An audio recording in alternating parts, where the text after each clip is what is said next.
नमस्कार। प्रभात साक्षी news centre पर आप सभी का स्वागत है। पश्चिम एशिया में आज घटनाक्रम ने अचानक भीषण रूप ले लिया जब अमेरिका और इजराइल ने मिलकर ईरान पर व्यापक सैन्य अभियान शुरू किया।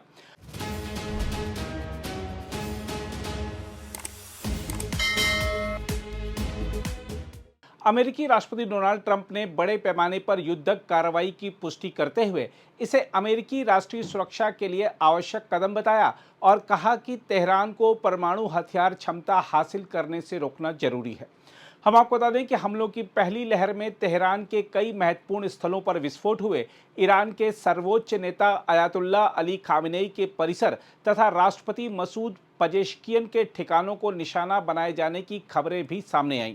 हालांकि कुछ सूत्रों के अनुसार खामनेई को पहले ही सुरक्षित स्थान पर पहुंचा दिया गया था। ईरान के रिवोल्यूशनरी गार्ड के कई वरिष्ठ कमांडरों के मारे जाने की अपुष्ट खबरें भी सामने आई हैं। हमलों के तुरंत बाद ईरान ने जवाबी कार्रवाई करते हुए इजराइल और क्षेत्र में स्थित अमेरिकी ठिकानों पर मिसाइलें दागी। कतर की राजधानी दोहा और संयुक्त अरब अमीरात की राजधानी अबू धाबी में विस्फोटों की आवाजें सुनी गईं।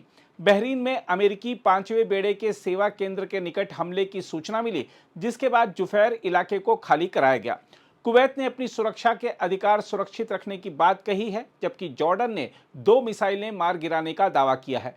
वहीं इजराइल में आपातकाल घोषित कर दिया गया है। इस समय ईरान की ओर से इजराइल और अमेरिकी बेसों पर मिसाइल और ड्रोन हमले लगातार होने की खबरें सामने आ रही हैं, जिनसे यूएई में एक व्यक्ति की मौत की खबर है, जबकि अमेरिकी और इजरायली हमलों से ईरान को हुए नुकसान को देखें तो वह काफ़ी व्यापक है। हम आपको बता दें कि ईरान के दक्षिणी शहर मीनाब में एक स्कूल पर हमले में 40 से ज़्यादा छात्रों की मृत्यु की खबर ने हालात की गंभीरता को और बढ़ा दिया है। तेहरान में आम नागरिकों में दहशत का माहौल है। उत्तर की ओर पलायन, पेट्रोल पंपों पर लंबी कतारें और संचार बंद होने की आशंकाएं सामने आ रही हैं। इसके अलावा इस संघर्ष का सबसे तात्कालिक प्रभाव वैश्विक ऊर्जा बाजार पर भी पड़ता दिख रहा है। हम आपको बता दें कि खाड़ी क्षेत्र विश्व तेल आपूर्ति का प्रमुख स्रोत है और होर्मुज जलडमरू मध्य इसकी धुरी है। यह संकरा समुद्री मार्ग ईरान और ओमान के बीच स्थित है और वैश्विक तेल तथा गैस आपूर्ति का बड़ा हिस्सा इसी से गुजरता है। यदि ईरान ने इसे अवरुद्ध किया या टैंकरों पर हमले बढ़ाए तो पूरी दुनिया में ऊर्जा संकट गहरा सकता है। पहले ही कच्चे तेल के दाम 7 महीने के उच्चतम स्तर पर पहुंच चुके थे। क्षेत्रीय युद्ध की स्थिति में कीमतें और उछल सकती हैं। भारत के लिए यह स्थिति अत्यंत चिंताजनक है। भारत विश्व के बड़े तेल आयातकों में से एक है और अपनी आवश्यकता का अधिकांश हिस्सा आयात करता है। भारत द्वारा आयातित कच्चे तेल का बड़ा भाग इसी जलडमरू मध्य से होकर आता है। कीमतों में $1 की भी वृद्धि से भारत के आयात बिल पर अरबों डॉलर का अतिरिक्त बोझ पड़ सकता है। इससे महंगाई, चालू खाते का घाटा और रुपए पर दबाव बढ़ सकता है। भारत की एक और बड़ी चिंता क्षेत्र में बसे लाखों भारतीय नागरिकों की सुरक्षा है। खाड़ी देशों में बड़ी भारतीय प्रवासी आबादी कार्यरत है। हवाई क्षेत्र बंद होने से उड़ानों पर असर पड़ा है। इंडिगो और एयर इंडिया एक्सप्रेस जैसी विमानन कंपनियों ने पश्चिम एशिया की उड़ानें अस्थायी रूप से स्थगित कर दी हैं। इजराइल का हवाई क्षेत्र बंद होने से दिल्ली तेल अवीव उड़ान को वापस लौटना पड़ा। यदि संघर्ष लंबा खिंचता है तो निकासी अभियान चलाना पड़ सकता है। सामरिक दृष्टि से यह टकराव अत्यंत महत्वपूर्ण है। यदि अमेरिकी और इजरायली हमलों का उद्देश्य केवल परमाणु कार्यक्रम को रोकना न होकर शासन परिवर्तन की दिशा में है, तो यह क्षेत्रीय शक्ति संतुलन को पूरी तरह बदल सकता है। ईरान लंबे समय से लेबनान, सीरिया, इराक और यमन में अपने प्रभाव के जरिए शक्ति संतुलन बनाए हुए है।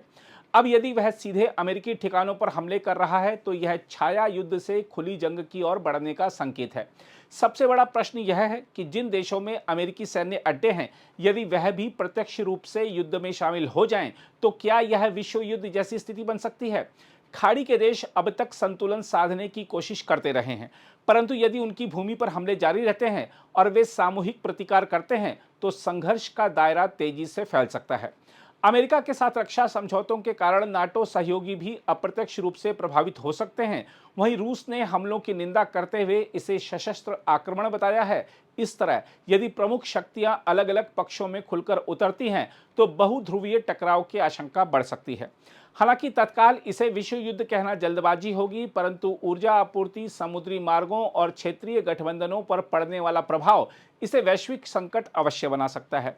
यदि कूटनीतिक प्रयास विफल रहते हैं और होर्मुज या बाब अल मंदेब जैसे मार्ग अवरुद्ध होते हैं, तो एशिया, यूरोप और अमेरिका सभी प्रभावित होंगे। देखा जाए तो इस समय भारत के सामने संतुलित कूटनीति, ऊर्जा आपूर्ति का विविधीकरण, सामरिक भंडार का उपयोग और प्रवासी भारतीयों की सुरक्षा सुनिश्चित करना सबसे बड़ी प्राथमिकताएं हैं। पश्चिम एशिया की यह ज्वाला यदि फैलती है तो इसका धुआं पूरी दुनिया को प्रभावित करेगा। अगर आप भी लेना चाहते हैं देश दुनिया की तमाम जानकारी तो आज ही सब्सक्राइब करें हमारे चैनल को। साथ ही नीचे दिए बेल आइकन को जरूर दबाएं ताकि हर अपडेट आप तक पहुंच सके।